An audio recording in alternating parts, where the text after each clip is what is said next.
aos Gálatas.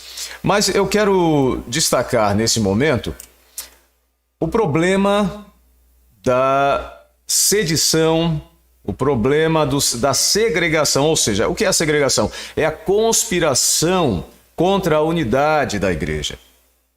Esse é um problema que se enfrenta em várias igrejas, e isso é tão velho quanto andar para frente. Nós tivemos esse problema lá no céu, quando Satanás intentou contra o próprio reino de Deus.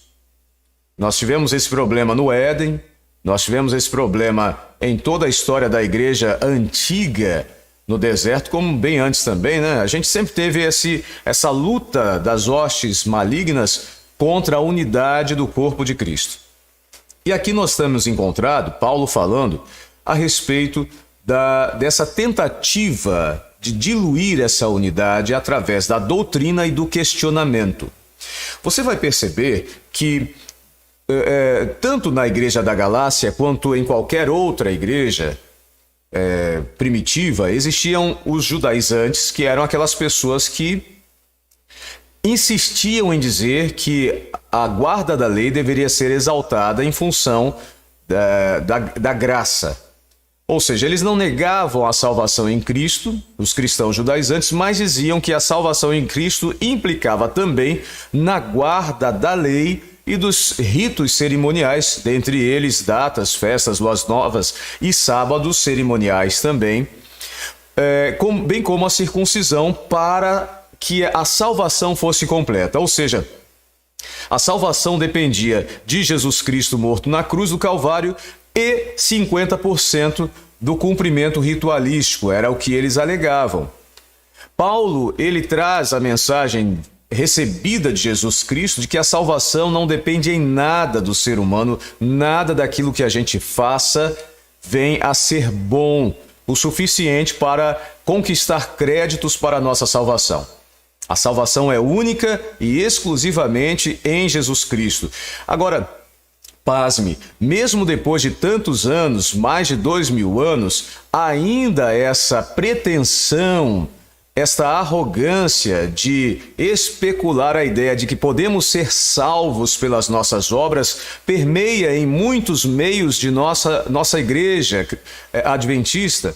Vez ou outra aparece alguém com uma proposta dizendo: olha, você deve guardar todos os princípios rigidamente de saúde, você deve guardar todos os princípios rigidamente com relação à lei e etc. São pessoas que se focam nos pontos periféricos, não que sejam sem valor, mas eles não são pontos de salvação, eles transformam pontos periféricos em centro. Então, pessoas que estão criando essa dissensão dentro da igreja, eles geralmente pegam pontos como comer carne é pecado. Olha, eu não como, mas eu não vou ficar aqui dizendo agora que o irmão que não come carne está no inferno. Só muda a embalagem. Naquela época era dito que não ser circuncidado a pessoa não fazia parte da descendência de Abraão e, logicamente, e de consequência não estava salvo em Cristo. Era aquela época. Mas hoje nós temos uma outra embalagem do mesmo pacote. São outros pontos que se apegam, principalmente usando de forma equivocada o espírito de profecia para dar açoites nos membros das igrejas, para metralhar ou para alegar uma salvação que seja extremamente comportamentalista, ou então para praticar o terrorismo escatológico em nossos dias. Tem pessoas que gostam de aterrorizar os membros. Olha, o fim está chegando. A gente tem que se preparar, não que a mensagem esteja correta, mas incorreta, mas a forma como ela é abordada como motivação para uma santificação. Querido, querida, eventos finais não são motivo para uma santificação. Eventos finais ou profecias cumpridas são uma forma de revelar que Deus está no controle da história. A pessoa que consome até o livro Eventos Finais, o grande conflito, com o objetivo de crescer em santificação, está entrando por um caminho equivocado. A santificação deve ser buscada pela ligação com Cristo, pelo dia a dia, pelo relacionamento com Cristo. Esse é o caminho certo. Eu agora utilizo de profecias para aterrorizar a mim, a meus irmãos e dizer, olha, o fim está chegando, é melhor você se preparar. Então você está se preparando é para o fim, não para o encontro com Cristo nos ares. Tem uma diferença aí. E uma diferença drástica. Então, quanto mais a pessoa fica estudando profecias com a intenção de se aterrorizar e aterrorizar outros, porque os sinais estão acontecendo, porque isso está acontecendo, porque ali está, olha lá, e busca fontes jornalísticas e etc e tal, e muitas vezes descamba para as fake news também, a criação, a invenção de coisas para criar um falso reavivamento na igreja, está levando muitos cristãos e cristãs a entenderem que a nossa vida cristã e de santificação deve ser pautada em eventos finais. Não é assim. Nossa vida de santificação deve ser fundamentada em Cristo e pelo Espírito Santo, num relacionamento diário. Agora, as profecias são uma confirmação de que Deus está no controle do tempo e da história. Deus não simplesmente abandonou a história humana ao, entre aspas, Deus dará. Não, ao contrário, ele está controlando. E é uma confirmação de que quando acontece um evento histórico, a gente vai lembrar, Jesus já havia avisado. A pandemia é uma grande evidência. Em nível mundial, as guerras, rumores de guerras e outros tipos de situações que acontecem dentro do aspecto natural, dos fenômenos da natureza, estão aí, são evidências. Mas a pessoa que tem um relacionamento com Cristo diário e crescimento em santificação não fica apavorada quando acontece um evento histórico, um evento final, escatológico. Não fica, porque ele descansa em Cristo, ela descansa em Cristo, ela está confiante que o seu Redentor por fim se levantará. É por isso que nós vemos aí na nossa igreja várias pessoas se apostatando, várias pessoas estremecendo na fé quando acontecem eventos finais. Por quê? Porque muitas delas ou não estão se apegando a Cristo em nível de santificação em tempos de bonança, e quando vem a tempestade buscam, muitas vezes, claro, não estou dizendo que todos, mas buscam muitas vezes as profecias como forma de incentivar a sua santificação. Querido, profecias devem ser estudadas. Por favor, não entenda o que eu estou falando de forma equivocada, e se eu estiver falando, me perdoe. Eu quero que você entenda que profecias devem ser estudadas e analisadas à luz do Espírito Santo, com o objetivo de nos trazer consolo e a certeza, a esperança de que Jesus está cuidando da história da humanidade e que ele em breve vai voltar. Mas não estude, não promova profecias na sua igreja como forma de provocar uma santificação espúria, uma santificação com base no medo, no terror que muitos estão desenvolvendo em nossas igrejas. Outro ponto também, que essas pessoas que estão desenvolvendo, e eu quero alertar você para isso, é que além desse ponto do terrorismo escatológico que muitos utilizam, é diferente daquela época. Como estou dizendo, a embalagem mudou, mas o objetivo do inimigo é o mesmo. Outro ponto é questionar a organização da igreja e questionar o líder que representa essa organização. Com críticas, com todo tipo de acusações. Claro, ninguém é perfeito. Eu não estou dizendo que a igreja de Deus é perfeita. Jesus é perfeito. Porém, essa igreja é de Deus. E quando eu começo a combater a organização, que é o corpo de Cristo, e começo a combater o líder que representa a organização, eu estou combatendo o próprio Cristo. Não é o combate contra um ser humano falho, é combate contra um símbolo, um valor que representa a igreja de Deus.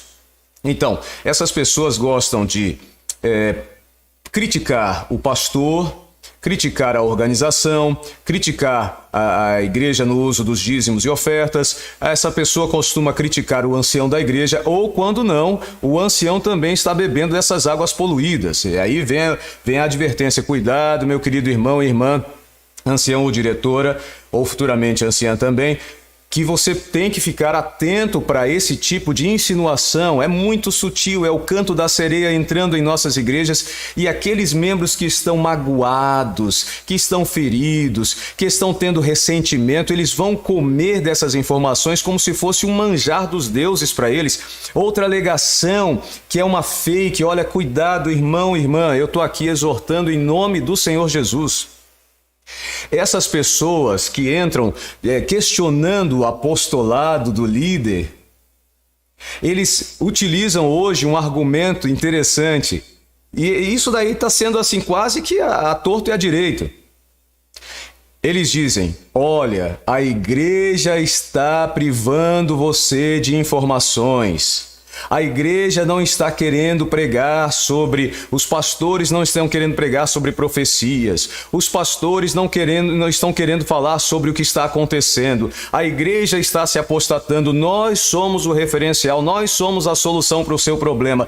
É o mesmo discurso em todos os lugares onde esses segmentos, esses falsos profetas se levantam com a alegação de que eles têm a mensagem. Cuidado, meu irmão e minha irmã. Aquele ou aquela que é membro do corpo de Cristo, que vive em intimidade, em santificação, naturalmente, imediatamente vão identificar esse espírito crítico, esse espírito de sedição, esse espírito opositor dentro da igreja.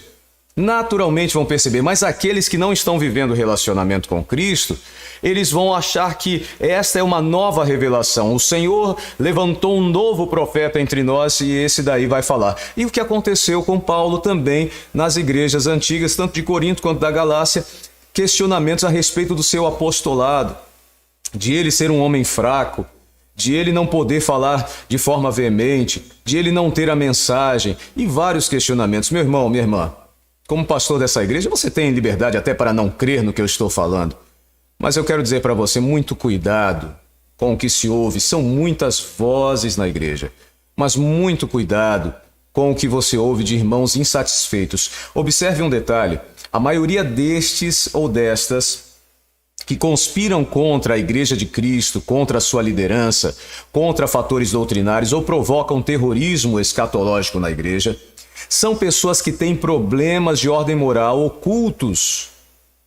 Problemas de ordem moral ocultos, e eles tentam criar uma proteção aos seus problemas de ordem moral, chamando a atenção para outro lado, evitando com que as pessoas vejam de quem de fato elas são. Então, minha sugestão a você: primeiro, ore, peça a Deus revelação, peça a Deus discernimento, para não cair em muitas propostas sedutoras e críticas que são muito agradáveis aos nossos ouvidos. Porém, elas podem trazer grande tragédia para a nossa vida espiritual. Peça ao Senhor para discernir entre o certo e o errado, porque muitos falsos profetas estão também entre nós. Alguém entre nós? Sim, Dinei, desculpe eu ter falado aqui tanto, Dinei, mas eu precisava falar com base nisso que está acontecendo, e esse é um episódio que infelizmente tem sido repetido com muita frequência nesses últimos dias. Dinei, se você estiver ainda em condições de falar, por favor, ative o microfone e participe com a gente. Bom dia, pastor Carlos.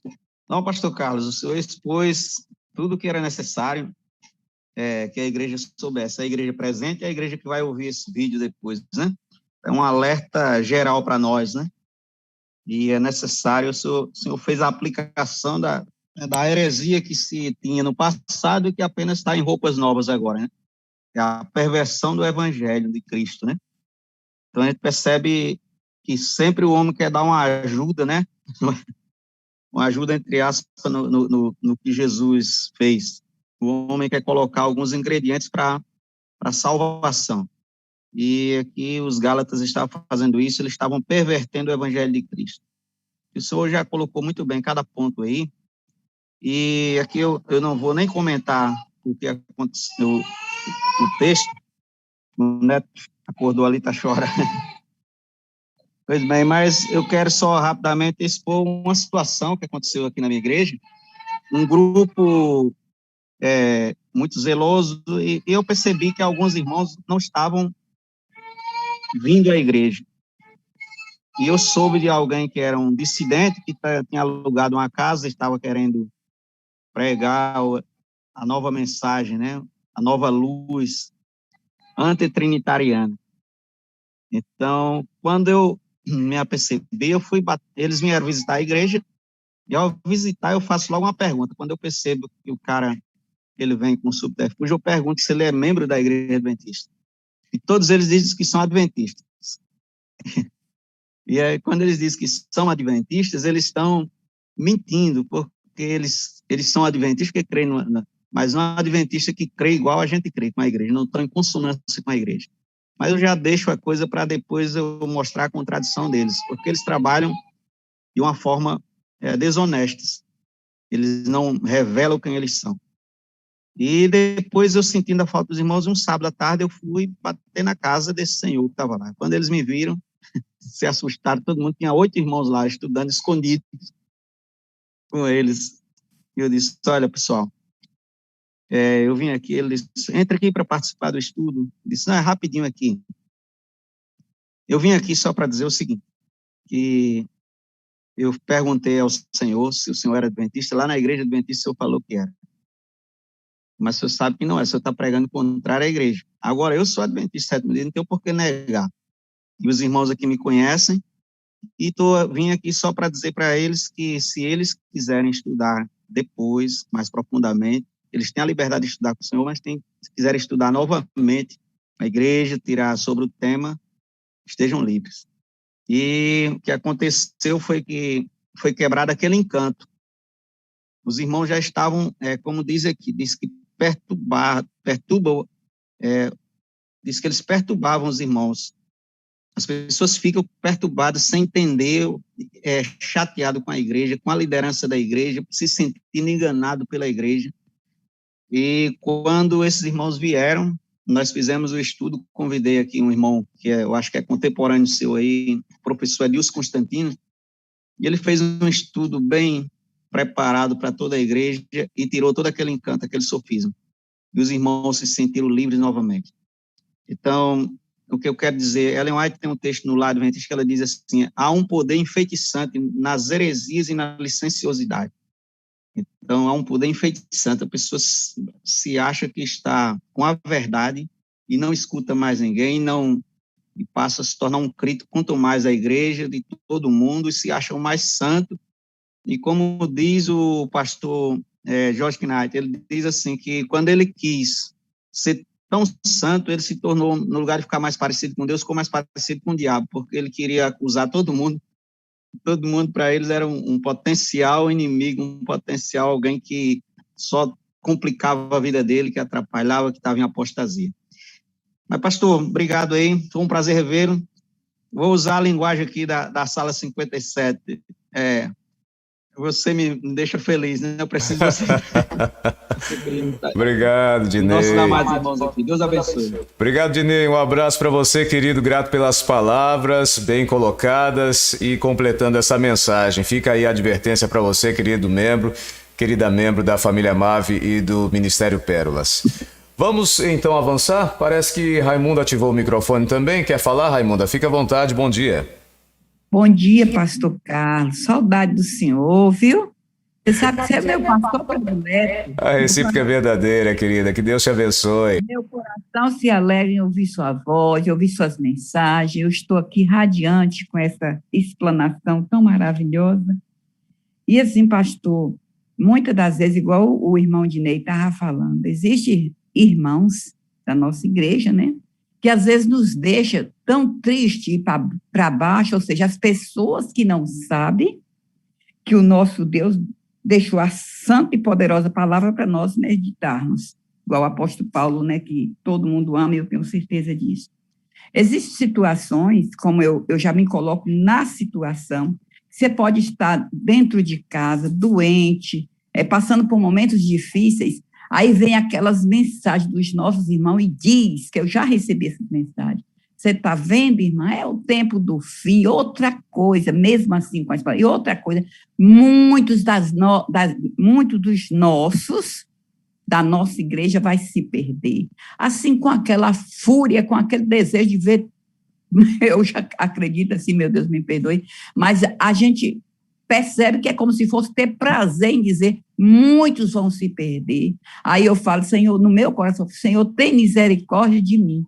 Nunca me deixa usar essas palavras, porque o nosso Deus, ele é poderoso, ele é extremamente infinito no amor do perdão, para que todos nós que conhecemos a Cristo, que estamos buscando, muitas das vezes com dores, passando por momentos difíceis, mas buscando, acreditando no nosso Redentor, que pela graça e a misericórdia, todos nós que estamos ali, nós iremos alcançar a graça. Eu vejo assim. E quem sou eu e quem é essa pessoa para acusar e dizer muito dos nossos está perdido? Sabemos sim que tem muito, é o joio, né?